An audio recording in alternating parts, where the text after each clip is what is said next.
Hey, what is up YouTube? This is Tcg Sam here, and I'm coming at you guys today with the Danger Tearlaments deck that I took to YCS Niagara. Unfortunately, I didn't do as well as I would have hoped, but like a lot of circumstances during those 2 days were completely out of my control. So there's nothing I can really do about that. I couldn't have really done anything differently. With that being said, I will cover my matchups very briefly at the end if anyone's interested, so do stay tuned for that. But with that being said, let's just hop straight into the deck profile. So starting off with the Tearlaments engine, you absolutely need to max out on all of them. These are just good to mill, good to draw.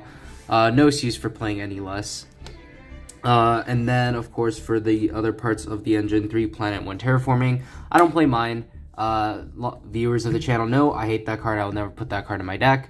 Yes, it's a good card, and yes, it would work in here, but I refuse to play it. Yeah, but other than that, Primeval Planet is just a really incredible card. It's insane seeing it in like the Sprite matchup. Your monsters are already hard to out, but if you make the 500 boost, it actually gives them a lot more versatility. In the mirror as well, the person who has the field spell also has the advantage as well. You definitely just want to see the field spell.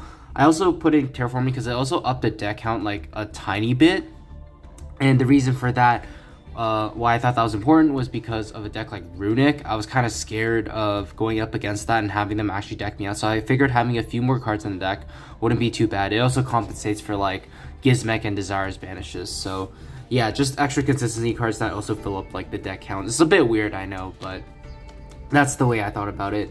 1 Institution for the other like Tearlament starter. Yeah, it's just an insane card. And then finally 2 Sulliek. I really wanted to play 3, but I just didn't want to go like to 45 by playing the 3rd one. I also figured since I wasn't maxing out on a card like Mothman, it'd also be difficult to guarantee that it hit Sulliek with a danger or something. And Sulliek is definitely just the best one you want to hit off of like a danger monster. It just gives you so much value. But since, like I said, I wasn't maxing out on Mothman, I just thought 2 would be fine. It's a great card to mill. It's also not bad to see as well. In hindsight, maybe I should have played 3. It just does feel really good to draw, and you definitely want to mill. Like, there are times where like your Merly mill 8 just hits absolutely nothing. But if you hit a Sulliek, like worst case, you just search a Sheeran and just special summon and get 3 more mills and another extender. So I definitely think you can make an argument for triple Sulliek. That's it for the Tearlaments engine. For the Danger engine, 3 Nessie, 2 Mothman, Jackalope, Tsuchinoko, Chupacabra. These, I would say, are pretty standard aside from the Chupacabra. Not much to really say about this. I wanted to play 3 Mothman because he is one of like the quote-unquote good dangers with a good effect, but with the prevalence of like the mirror, I just didn't want to risk having this hit, like get hit in the mirror and then having my opponent get a bunch of pluses. I just didn't want to risk that. So instead I played the Chupacabra as the other level 4. You just want more level 4s to facilitate cards like Abyss Dweller. Chupacabra is also pretty good at just bringing back a different type for like Curious if you're missing one. So yeah, this worked out fine. There were a few times where like, oh, if my Chupacabra gets hit, like, yeah, it sucks when I have nothing in the grave, but I still think that's a risk worth taking with the card like Chupacabra. And then I did play 1 Bigfoot, 1 Thunderbird. I know a lot of lists probably just opt for the Bigfoot, but I really like both. I like these because I think of the dangers as going second cards, especially against decks like Sprite. These big bodies actually matter a lot since people aren't summoning Duke Frog anymore. Of course, they're going second effects even if they get hit, just break boards as well, which is really nice. But also, just give you more power to push through boards going second. You have more chances to draw into the cards you want, like your board breakers or your engine cards. So I just feel like having these were really, really good. Yes, there is a downside of possibly getting sniped turn 1, but that's kind of a risk you take with this deck. A lot of the time, the deck has enough gas to where even if you get sniped on one of these dangers going first, you still don't lose the game most of the time. So that's it for the danger package. For like the good mills, I was playing Destrudo, Gizmek, Snow, and Zephyros. I think this is like probably the most standard package you're seeing in like every single danger tier list. I've seen some people say they want to cut Destrudo for a second Gizmek, and I don't know. I really do like Gizmek as a card. I think it's really good, especially into like decks like Sprite. But I just hate using the effect, but in order to make Curious. Like, I just never want to banish a card like Snow. I never want to banish the spell canceller or anything. But like, it's definitely a risk you can consider taking. So if in the future if you want, you can cut this Yugioh for like a Gizmek or something. Zephyros I think is really good especially because we're playing a higher danger count, you just get more potential value with it. And of course Snow is just probably the most busted card in the deck. And then finally Spell Canceller. This was my going first blowout essentially. I didn't play Eradicator. I thought about it, but then I didn't want to play cards like Gigantic Sprite in my extra deck. I also didn't want to like make a Dragos Stapelia and then be forced to like tribute that off. Yeah, I know it probably is really good still, but I just decided to go with Spell Canceller. My gut told me Spell Canceller. I don't think it would have made that big of a difference if I played Eradicator or Spell Canceller in my deck, like as to how well I would have performed. But still, Spell Canceller is what I personally went with. I just figured putting Spell Canceller on the board makes it so like you don't lose to like, let's say like droplets or like chainable quick play spells. I know it's like kind of a bad reason though, because like it also opens you up to like losing to cards like Lava Golem or Evenly Matched or whatever. So there were downsides to this for sure. In the future, in hindsight, I probably would have considered playing Eradicator. Just because they essentially accomplish the same thing by wiping out the spell, so like gets rid of Mystic Mine and whatnot. But also Griffin has an incredibly powerful effect like on the board as a disruption, so I think I possibly would have gone for that instead. So just something to consider. But for this event, I did play Spell Canceller. If you guys are interested, I will be showing test hands combos for this deck in the coming videos, so do stay tuned for that. I'll show you guys what boards I was ending on with Spell Canceller and why I personally felt that this was a good choice for the event. So just for like generic power spells, 1 Call By, 1 Foolish, 2 Pot. Call By was interesting. I don't even know if I'd want to play this in the future. To be honest, like, yeah, it's an insane card, but like if I'm just thinking about it, like since board breakers were still pretty popular, like I wasn't getting hand trapped like that often. Like, yeah, against like Sprite, they do play a lot of hand traps, so like this would have been good. But just something to consider if you ever want to like cut down on your deck list. You could consider cutting it. I don't know if it's good to cut it, but you can consider it. Desires for consistency, and of course Foolish is just an insane card. And then for my board breakers, I played 3 Dark Ruler and 3 Droplet. So this is very different from any of like the board breaking packages that I saw at the event. So a lot of players were still playing Super Polymerization. Like I know like some of the best players were definitely still playing that card. But the reason I chose not to play Super Polymerization, I was thinking about it, and realistically, a lot of the time Super Polymerization is not going to be live against good players. So like good players will always find a way to play around it. So for example, if you think about like the typical Sprite board, if they're not something like dupe off a Toad, they'll end on like Elf, they'll end on like Toad, and then either like IP or Djinn Buster or something, and then you just can't Super Poly that. So then it's not as good in that matchup because you actually have to commit a monster to the board in order to actually be able to use it. Yes, it's a little better in the mirror match, but I also figured like it doesn't stop a card like Dweller, for example. If you get Dwellered, and even if you Super Poly like part of their board away, like you still can't play under the Dweller. So just for Dweller, pretty much, I decided to play the Droplet. I was discussing it with some people, and the only viable out to Dweller that was also consistent I could think of was Droplet. The reason being, if you consider a card like Impermanence, 1, they can summon Dweller under the Sprite Elf Zone, so you can't Impermanent anyways. Or 2, they can just chain Snow and get rid of the Dweller from their field to actually dodge the Impermanence. So a card like Droplet does get around that. A card like Gamma was also something I was considering, but a card like Gamma, if your opponent knows or suspects you're on Gamma, they can actually hold the Dweller until you commit a monster on board, if they have like, let's say like something chainable to like Dark Ruler. So for example, if they have like a Sulliek plus a Dweller, they can wait till main phase, because even if you have Dark Ruler no more, like they can chain Sulliek, and then they can use the Dweller. But yeah, Gamma what might have been like another good out. I don't know. Like now that I think about it, like maybe I should have played Gamma as well over like the Dark Ruler, just because those two are pretty good outs to the Dweller. But I guess like another reason why I didn't play the Gamma was because like a card like Appaloosa is also a thing, whereas something like Droplet just completely gets around that. Like Baron was also a thing, but Droplet can make it so like you actually won't lose to those cards.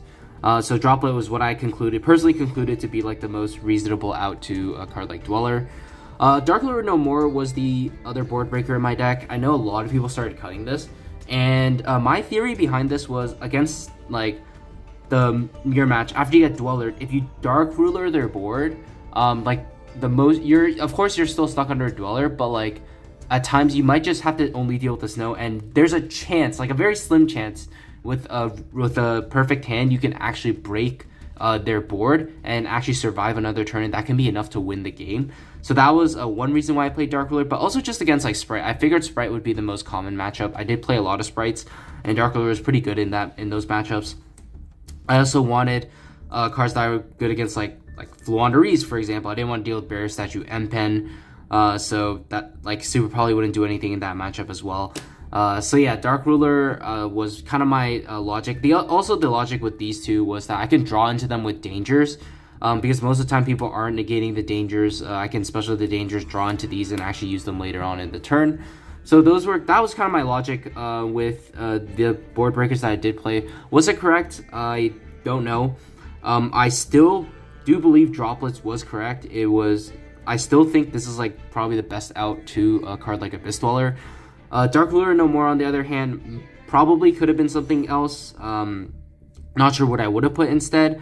Possibly Imperm because it's a hand trap, but like I mentioned, Imperm does have its issues and whatnot. So yeah, those were my board breakers. I was playing 44 cards. Like I mentioned, I did want to play a slightly higher deck count in case of playing against Runics, or because of Gizmek and Desires. For the extra deck, I was playing 2 kit, 1 Kaleido. I think is pretty standard. The second, like I didn't play enough rounds to where the second kit came up, but I definitely do think you want to, just because it's a really powerful card and it's one of your key engine cards. You never want to get like Sprite Smashed or Dino-Miscus or something, and then you just never be able to get it back. For the other fusions, 1 Mud Dragon, 1 Garura, 1 Dragostapelia. This is like the most standard Tearlaments fusion package I've been seeing. This is kind of all you need. I made Dragospale like once the tournament. Yeah, it's definitely a good card, but like I don't think 2 ever comes up if you're playing the Danger version. And of course, these 2 are just incredible, even without Super Poly. For the XYZs, 1 Dweller, 1 Dugaras. Dweller, of course, is just an insane blowout in the mirror. Dugaras was to bring back the Spell Canceller. This was the combo. Dugaras also has the other great effect to be able to draw 2, discard 1, double something's attack. Like all those in theory would come up for me, so I really like this card. I did use like a draw 2, discard 1 earlier on in the tournament, and actually helped me get into a better position. So I do like the Dugaras, even without like Spell Canceller. I would still consider playing Dugaras. I just think it's a really good card. For the links, 1 Dark, 1 Masquerena, 1 Elf. These are all pretty standard.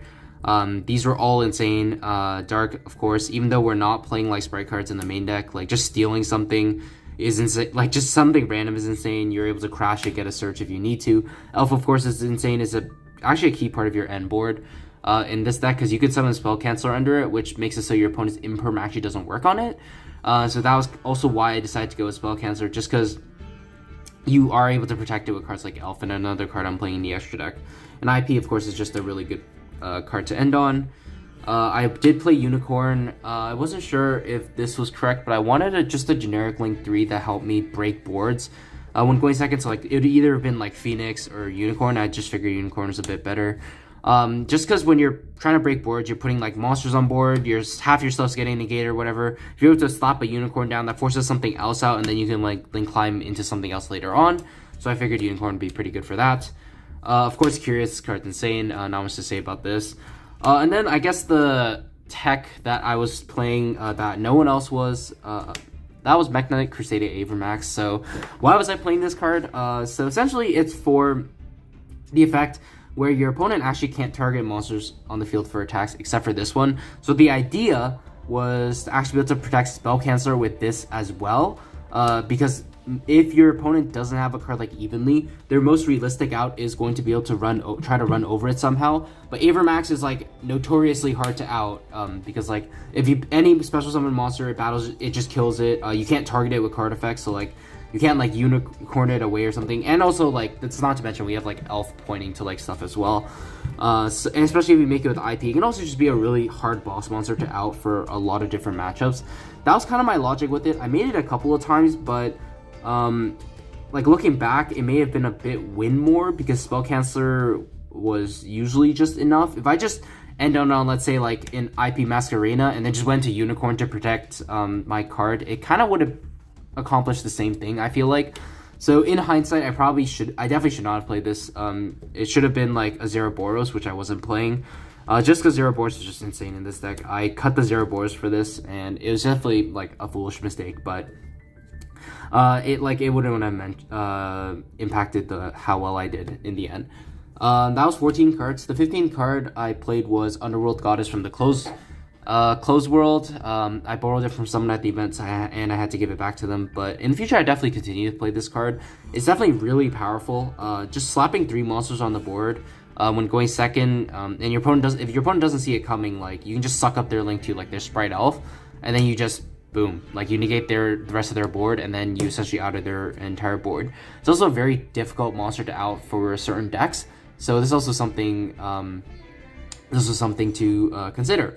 But yeah, I wanted a card that also outed like weird stuff like the Ignister, Link 6 or whatever. I also figured like with the IP plus Elf board, like you're summoning back Merly all the time. And then at worst, you can like suck up one of your opponent's monsters with the IP and then make the Underworld Goddess, and that would be pretty good as well. So yeah, I like the extra deck aside from the Avermax, like I mentioned. It should have been a Zeraboros. The only reason why like I chose Avermax was just because like I would find myself sometimes going for like Curious, Dugaras, and just ending on this if my hand was like kind of bad. Like I just dumped the Spell Canceller and then Dugaras revive back the Spell Canceller. But in hindsight, it definitely wasn't right to do that. Like it would never be correct to do that because you just like it's just too unprotected. Like you lose to so much stuff. It's not worth committing the Avermax to that. If like my hand was bad enough to where I couldn't set up Spell Cancel, I should have just went for like IP Elf instead. So definitely a oversight on my part. But you live, you learn. Moving on to the side deck. For the side deck, we played 3 copies of Nibiru and the Gamma package. I figured these were the most high impact hand traps in the mirror match. And I just decided like some people would still not be expecting Nibiru, and it did do me really well against Sprite when I was going first, because to break your board, they're never going to be able to actually Gigantic before like their 5th summon, so Nibiru is always going to be good against them. And of course Nibiru in the mirror match, if they're not playing Appaloosa, you can punish them really hard with this. Gamma, like I mentioned, can stop Dweller, but it's also just a super high impact hand trap as well. So those are the hand traps. Skullmark Ladybug for time, I never had to use it thankfully, but unfortunately you have to play cards like this because your opponents are gonna be doing it, so you kind of have to like fight fire with fire in a sense. For the back row cards, I played 3 Cosmic 1 Reboot. I figured this was enough because I didn't think there would be too many actual trap decks out there. I had Spell Canceller to deal with a Mystic Mine already, and the Runic card, so I figured that having this would just be enough. I didn't really think I needed like actual back row hate, like Feather Dust or whatever. It probably should have been evenly matched. If I had them, I should have asked if someone had to borrow for the event.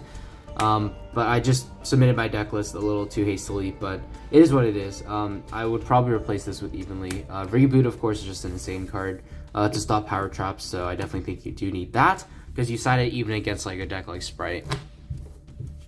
And then finally, my floodgate of choice was There Can Be Only One. So the theory behind this was going first against Sprite, it can be pretty good. But the big reason why I decided to play this was because even going second against decks like Rika or against decks like Fluundereese, this would be incredibly powerful to see. It can just completely shut them off. Or even against like a deck like Math Mech, even potentially, it can be really good if they miss it with like their Laplacian. So yeah, it's definitely just a really good card, I felt like, because like I would also consider going second cards against like the matchups that I mentioned, because most of the times those decks are not putting up Omni Negates, so I figured There Can Be Only One would be really, really good into those matchups. I didn't really get a chance to side it in all day. I saw it once, but I was already winning that game, so it didn't matter. So I can't really tell you how good it was in practice, but in theory, I really liked it. So that's it for the deck profile. I know it was a bit long, but I wanted to explain some of my weirder card choices. Let me know what you guys think in the comment section below. And do stay tuned for that combo tutorial / that test hand video. And very quickly, I'm going to be going over my matchups for the day and how I did.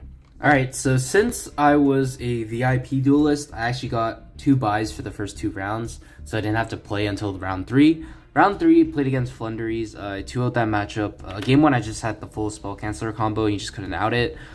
Game 2 is just unfortunate for him. He just bricked, and I was just able to win from there. It's not too exciting, a little unfortunate for my opponent, but it happens. Round 4, I played against Paulo, like the South American player. So like game 1, I actually won the die roll, but like my hand was triple Rhino Heart, Merly, and a droplet. And when I normaled Rhino Heart, he had an Ash for it, and he just full comboed me after, and the droplet just wasn't enough. Game 2, I got Gamma Crowed, and I was able to, I think, end on still like 1 piece of interaction. I had like Sheeran plus a Sulliak with stuff engraved, so that was like 2 interactions, even through that. And eventually we were able to like grind back and forth. And I essentially got to a point where I had like a couple of monsters on board, but like I was kind of really low on life points. I was down to like 800 or something. I had like a Sprite Elf plus a Unicorn. He had no cards in his hand, no cards on his field, like nothing useful in his graveyard. And then he top deck Sprite Starter. And then, yeah, I just lost from there. That game was just unfortunate. There's nothing I could really do about it. I don't think I could have played it any differently, so I couldn't be too upset about that. It was just completely out of my control. Round 5, I got paired up against Asala. It was pretty unfortunate. I kept getting paired up against these like good players. But yeah, I ended up losing that one 1-2. Game 1, I just didn't open any of my going second cards. He also eradicated me. I just scooped without showing him what deck I was on, because he had Dweller as well. Game 2, I was able to win despite being nibbed like after like I made my board of like Dweller and other stuff. He nibbed me, but then I still had a Kaleido Heart on board, and that came back, shuffling away his nib, and I still had a set Sulliak. So essentially I was able to play off of just that Sulliak and Kaleido Heart and win from there. And then Game 3, I gotta give it to him. He did outplay me. I expected him to go for the Eradicator play once again, so I sided out a lot of my spells. Like I sided out my planets. I just kept essentially like Droplet and like the quick play spells and whatnot, because I figured he'd just go for Eradicator again. I sided in Gamma Nib as well, and I had Gamma in my opening hand. I decided to just save it until like the very next turn when he Dwellered me, but it turns out he actually went for Appaloosa where I thought he would have made Griffin. And that made it so my Gamma was just completely dead, and then I just lost from there. Like, I just didn't expect him to do that, so, like, props to him, I guess. Round 6, I ended up 2-0ing Sprite. It wasn't, like, super eventful matchup. I just was able to just kind of steamroll over, like, the boards that he made, because he was just playing, like, a very old build of Sprite, except instead of hand traps, he was just playing like a bunch of extenders and like cards like talents and stuff. So I never got hand trapped in that matchup. Round 7, I ended up losing to Sprite 1-2, and that made me X3, so I ended up dropping after that. But there was just nothing I could really do in game 3. Like, I definitely misplayed pretty hard. I got him by making him go first. He definitely didn't expect that. He had a bunch of going second cards in, but he was still able to put up his regular board. And I definitely could have broken it, but instead of going for like a Curious line where I would either force out his Toad and get a plus back or get a free dump off Curious, I went for Underworld Goddess instead. And that played really hard into a set Imperm, because I was counting on Underworld Goddess to negate his Toad so I could flip like the Instant Fusion. But it ended up not working out for me, and I just lost from there. So yeah, that was my tournament experience. It's a little unfortunate. I wish I could have done better, but like I said, a couple of things were out of my control. I was feeling sick that day, and like I said, some of the losses were my fault, but like another one of my losses was just because my opponent top decked the starter. There's not much I can really do about that. Hopefully you guys enjoyed the video, and once again, I will see you guys in the next one. Take care.